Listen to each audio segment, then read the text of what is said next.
Hello everyone, this is Grandmaster VAR AKOBIAN with 1000 GM and we're back for the Hollywood GM Norm event games and this is round number 4.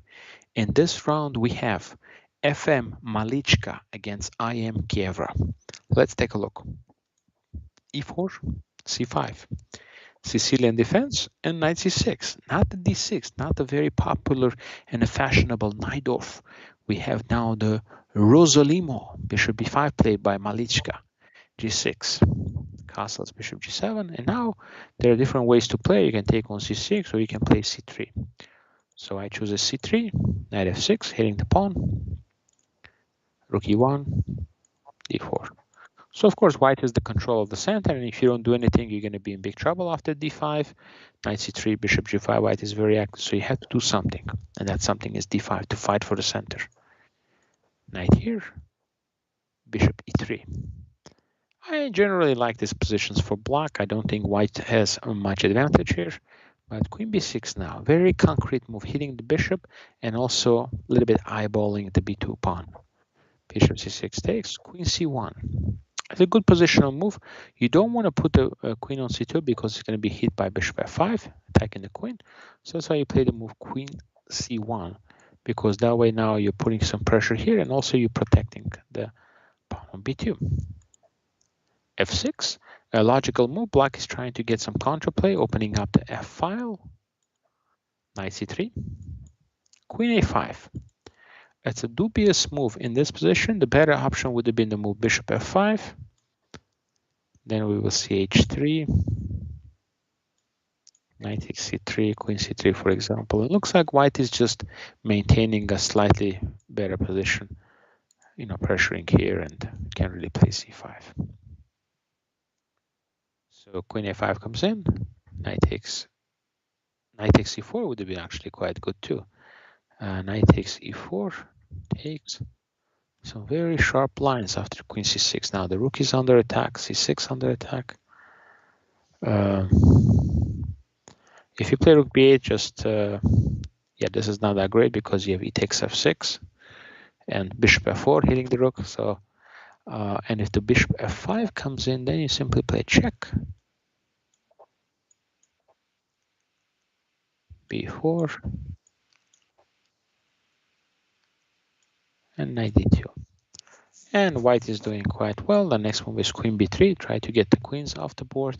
Yeah, and this is a clear advantage for white. So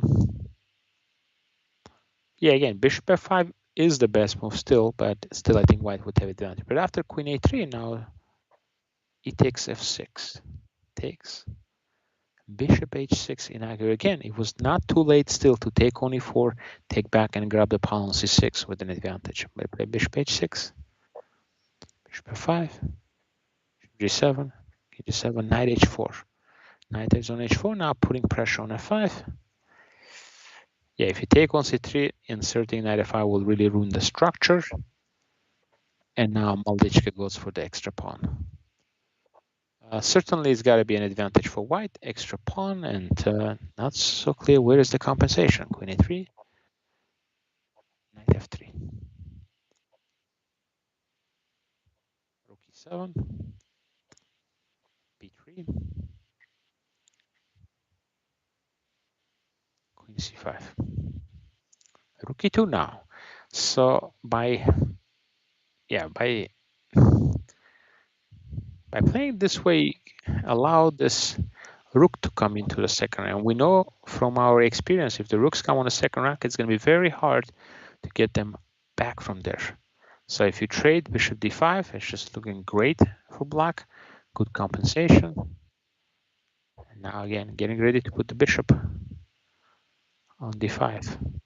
C6. Yeah, just no good chance. I mean, you could have taken here, but after this, again, you have to deal with the bishop coming back on D5, and I think black is doing fine here. Rook F1, because how to deal with G4 threat. And now simply losing the pawn there, and Queen A8. Exchange will occur. 7, knight c2, and the players agree to draw because the next one is going to be simply bishop g6. Let's say you play f3 and liquidations,